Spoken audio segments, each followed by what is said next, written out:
আমার বাসায় টক দই শেষ হয়ে গেছে। তো আজকে আমি টক দই তৈরি করব ভাবলাম আপনাদের সঙ্গে একটু শেয়ার করে নিই। তো টক দই তৈরি করার জন্য এখানে আমি একটা টক দইয়ের বক্সে কিছুটা টক দই ফেটিয়ে নিয়েছি। আর চুলায় 1/2 কেজি চেয়ে একটু বেশি দুধ ভালোভাবে জাল করে নিচ্ছি। এখানে আমি প্যাকেট দুধটা নিয়েছি। এই দুধের সঙ্গে কোনো রকম পানি মিক্স করা যাবে না। ফুল দুধটা দিয়েই কিন্তু দইটা বসাতে হবে। দুধটা আমি জাল করে রেখে দিয়েছি ঠান্ডা হওয়ার জন্য। এদিকে টক দইটাকে আমি আবার একটু ভালোভাবে ফেটিয়ে নিচ্ছি। এই বক্সে আমি সবসময় টক দই বানিয়ে থাকি। আর যখন টক দইটা শেষ হয়ে আসে তখন কিছুটা রেখে দেই আবার টক দই বসানোর জন্য।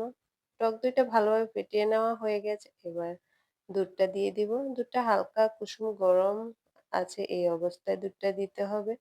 বেশি গরম দেওয়া যাবে না তাহলে ছানা কেটে যাবে। এরপর ভালোভাবে মিশিয়ে নিচ্ছি।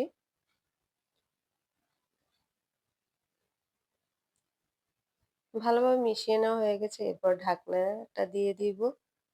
ঢাকনা দিয়ে চুলায় বসিয়ে দিচ্ছি। চুলায় আমি একটা কড়াই বসিয়ে দিয়েছি। তার মধ্যে একটা টাওয়াল দিয়ে দিয়েছি।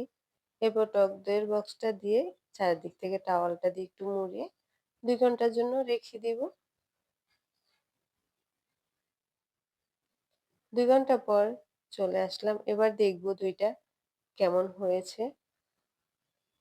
মাশাআল্লাহ খুব সুন্দর হয়েছে দইটা। তো এভাবেই কিন্তু খুব সহজে আপনারা ঘরে টক দই বানিয়ে নিতে পারেন। তো আমার ভিডিওটা কেমন লাগলো কমেন্ট করে জানাবেন।